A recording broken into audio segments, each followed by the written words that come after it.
बैलगाड़ी लेके मैं खुद ही मूली बेचने जाया करता था और वहाँ पर डॉक्टर मनोज सोलंकी के घर के बाहर 1 रुपए की 4 करके मैं पूरी बैलगाड़ी मूली बेच दिया करता था। तब कभी आपने सोचा था कि आप मतलब यहाँ पे पहुँचोगे, आप महापौर नहीं, बनोगे? उस वक्त नहीं सोचा था। उस वक्त तो खेती बाड़ी में ही आनंद आया करता था और धीरे धीरे काम ही इतना रहता था। पापा अकेले थे। इस बीच में शौक था एक्टिंग करने का। फिल्मी दुनिया में चले गए, पापा से जिद करी तो उन्होंने मुझे बॉम्बे भेजा। बॉम्बे में जुहू पे मेरा निवास रहा। फिर 14 में हमने रुद्र पैलेस की तैयारी करी थी कि कुछ खेती के अलावा नया बिजनेस शुरू करना चाहिए। तो ये रुद्र पैलेस की तैयारी करी, रुद्र पैलेस बनाया। जब बना रहे थे तब लोगों ने डराया भी सही कि ये गांव के अंदर आप बना रहे हो, चलेगा नहीं चलेगा, वाटर पार्क भी कर रहे हो। नमस्कार दोस्तों, मेरा नाम है हर्ष और आपका स्वागत है गर्मा गर्म हर्षीपुरा टॉक्स के नए एपिसोड में। और आज मैं आपको लेके आया हूँ रतलाम के ऐसे शख्स से मिलाने जो कि बहुत ही फेमस है, जो कि सिंगर भी है, जिन्होंने खेती भी की है और जो कि है रतलाम शहर के प्रथम नागरिक। तो आज मैं आपको मिलाने वाला हूँ प्रहलाद जी पटेल से, जो कि रतलाम जिले के महापौर हैं। तो चलो मिलाते हैं आपको।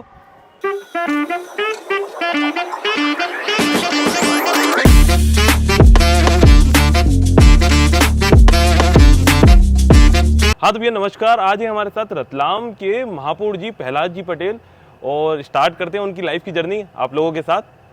तो सर बताइए, आपने शुरू कैसे किया? आपकी ये जो लाइफ है अभी जहाँ पे आप अभी महापौर हैं आप रतलाम के, तो आपने स्टार्टिंग कहाँ से हुई? आपके फादर क्या करते थे? आप वहाँ से हमें बताइए थोड़ा सा। देखिए, मेरा जन्म एक किसान परिवार में हुआ और मेरे पिताजी 5 भाई बहनों में अकेले हैं और उनका बड़ा बेटा मैं ही हूँ। और हम 5 भाई बहन हैं। खेती बाड़ी से कार्य शुरू होता है। स्कूलिंग मेरा मॉडल प्राइमरी स्कूल से हुआ था। ये रतलाम का ही है? ये रतलाम का ही है। और फिर उसके बाद सेंट जेवियर स्कूल में मैं रहा शुरू से ही। जब स्कूल से आता था साइकिल लेकर तो खेत में ही सब्जी तैयार हो जाया करती थी। बैलगाड़ी में सब्जी भर के तैयार मिलती थी। घर पे आके 1:30 बजे करीब स्कूल से आता था और 2:30 बजे सज्जन मिल की छुट्टी हुआ करती थी उस टाइम पे। तो बैलगाड़ी लेके मैं खुद ही मूली बेचने जाया करता था। 1 रुपए की 4 करके मैं पूरी बैलगाड़ी मूली बेच दिया करता था। फिर शाम को बैलगाड़ी लेके घर आना 2 घंटे बाद। तब कभी आपने सोचा था कि आप मतलब यहाँ पे पहुँचोगे, आप महापौर बनोगे? नहीं, उस वक्त नहीं सोचा था। उस वक्त तो खेती बाड़ी में ही आनंद आया करता था और धीरे धीरे काम ही इतना रहता था। पापा अकेले थे तो मेरे पास पानी का टैंकर था तो मैं घरों में एक्स्ट्रा टाइम में घरों में लोगों के पानी भी डालने जाता था। कभी कभी अगर लेबर नहीं आती थी दूध देने वाली तो मेरे घर पे गायों भैंसों का काम शुरू से रहा तो मैंने घर घर जाके बंदी भी भरी है दूध की। साइकिल से दूध देने भी जाता था। उस टाइम पे मेरी एज थी 15 साल। एक टेम्पो था पास में तो टेम्पो से ओवर टाइम किया करते थे। 50 पैसे सवारी में मैंने शहर में टेम्पो भी चलाया। इस बीच में शौक था एक्टिंग करने का। फिल्मी दुनिया में चले गए, पापा से जिद करी तो उन्होंने मुझे बॉम्बे भेजा। बॉम्बे में जुहू पे मेरा निवास रहा। आनंद कॉलोनी थी वहाँ पे, किशोरदा के बंगले पास ही एक बिल्डिंग रही, उसमें मैं पेइंग गेस्ट था। और वहाँ पे रोशन तनेजा साहब के यहाँ मैंने एक्टिंग का कोर्स ज्वाइन किया था। सरोज खान के यहाँ डांस का किया था। यज्ञ शेट्टी के यहाँ फाइट की क्लास ज्वाइन की थी। लेकिन यहाँ जितना जुनून था उस समय आपका माइंडसेट ये था कि एक्टर बनना है? था मेरा एक्टर बनने का। और यहाँ पे 2 साल मेहनत करने के बाद यहाँ नेहरू स्टेडियम में जूडो और कराटे की क्लासेस मैंने ली थी 2 साल। उसके बाद बॉम्बे चला गया और शाम को डेली यहाँ पे डांस की और एक्टिंग की प्रैक्टिस किया करता था पापा के सामने। पापा बैठ जाया करते थे सामने और मेरे से प्रैक्टिस करवाते थे। फिर हम बॉम्बे गए। बॉम्बे मेरा मन नहीं लगा और मैं वापस रतलाम आ गया।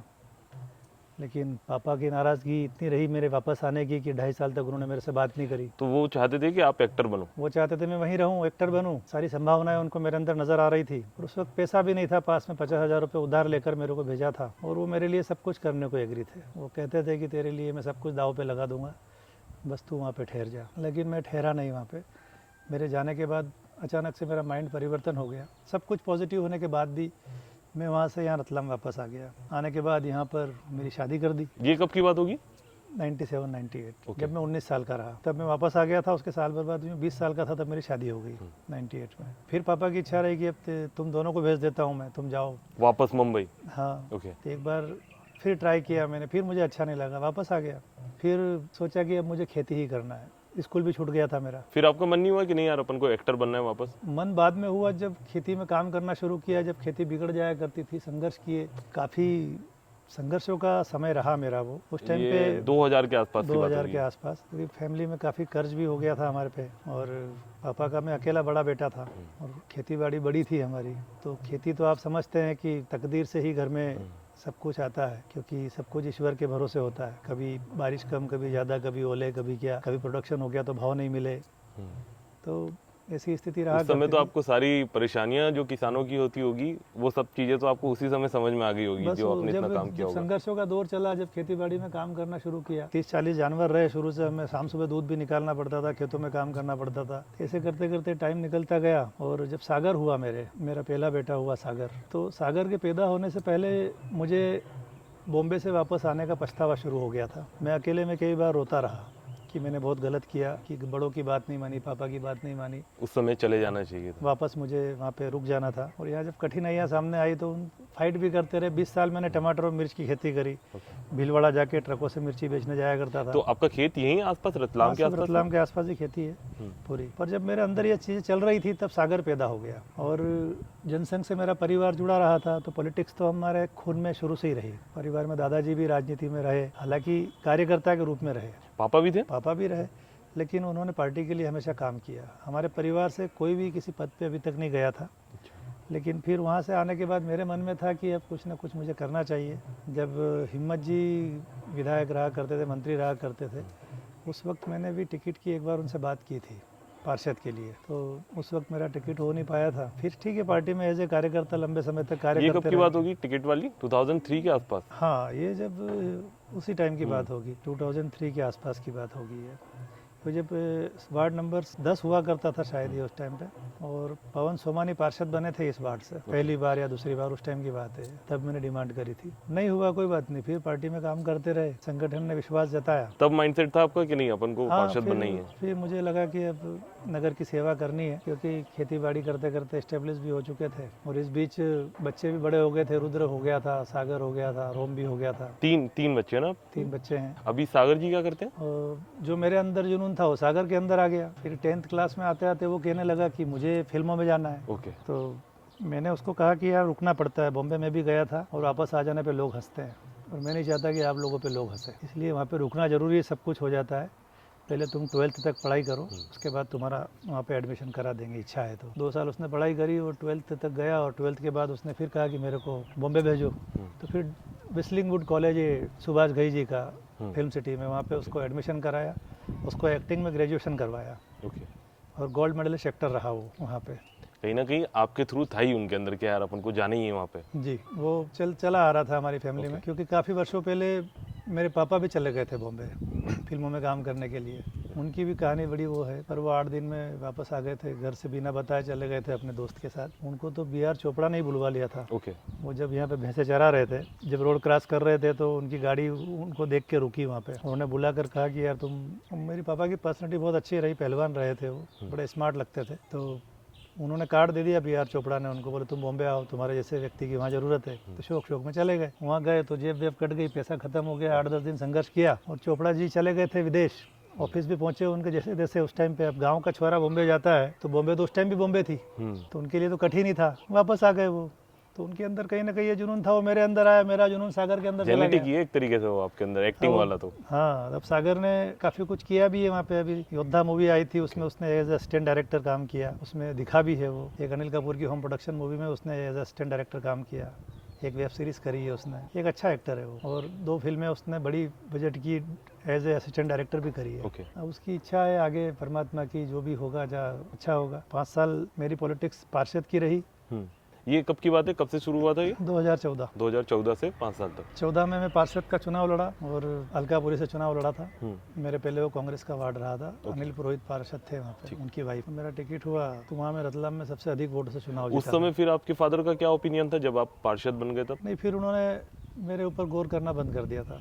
अच्छी फिल्म दुनिया में ठीक है, अब कुछ नहीं, बस कभी कभी डायलॉग दे दिया करते थे कि तू ठहर जाता तो बहुत अच्छा हो जाता है, ऐसा बोलते रहते थे। फिर 14 में हमने रुद्र पैलेस की तैयारी करी थी। अच्छा। कि कुछ खेती के अलावा नया बिजनेस शुरू करना चाहिए, तो ये रुद्र पैलेस की तैयारी करी, रुद्र पैलेस बनाया। जब बना रहे थे तब लोगों ने डराया भी सही कि ये गांव के अंदर आप बना रहे हो, चलेगा नहीं चलेगा, वाटर पार्क भी कर रहे हो। तो हमारे पापा कहा करते थे कि मकान तो अपन बना नहीं रहे हैं, हमारा मकान आगे पुराना मकान था, गाय भैंसे और हम सब साथ में ही रहते थे। उनका ये कहना था कि अपन मकान नहीं बना रहे, नहीं चलेगा तो अपन रहना शुरू कर देंगे इसमें, और पार्क नहीं चला तो अपनी गाय भैंसे नहाएगी, कोई बात नहीं, ठीक है। बना लो। तो उस वक्त हिम्मत करके बना लिया था। तो आज रुद्र पैलेस अपने पैरों पे खड़ा है। रतलाम को हमने एक अच्छी सौगात दी है उसके रूप में। और बाबूज भी एक तरीके से इस साइड का अगर आप देखोगे तो वाटर पार्क अभी की कंडीशन में बाबूज ही है। बाबूज है, वो पापा के नाम से है। ओके, मेरे पापा का नाम बाबू है। अच्छा, इसीलिए उसका नाम बाबूज वाटर पार्क है। हाँ, ओके। और रुद्र पैलेस में मेरे बेटे का नाम रुद्र है, हम्म, तो उसका नाम रुद्र पैलेस रखा। और पार्षद काल में बहुत अच्छे कार्य मेरे द्वारा हुए।